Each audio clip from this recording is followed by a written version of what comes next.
મહુવા ગ્રામ્ય પીજીવીસીએલ કચેરી દ્વારા બાકીદારો સામે કડક કાર્યવાહીના ભાગરૂપે વીજ કનેક્શન કાપવાની ઝુંબેશ શરૂ કરી. હિસાબી વર્ષ પૂર્ણ થવામાં આવી રહ્યું, જેથી પીજીવીસીએલની વિવિધ ટીમો મહુવા પંથકના 47 ગામોમાં બાકી વીજબિલની રકમ વસૂલવા વિશેષ ઝુંબેશ હાથ ધરવામાં આવી છે. બાકીદાર ગ્રાહકો પાસેથી વીજબિલની રકમ સખ્તાઈથી ઉઘરાવવામાં આવી રહી છે, જે અંતર્ગત 400થી વધુ ગ્રાહકો પાસેથી અંદાજે ₹18 લાખની ઉઘરાણી કરવામાં આવી.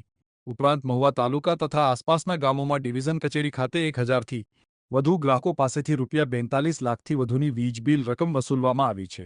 બાકી ન ભરનારાઓના 20 વીજ કનેક્શન કાપી નાખવામાં આવ્યા હતા.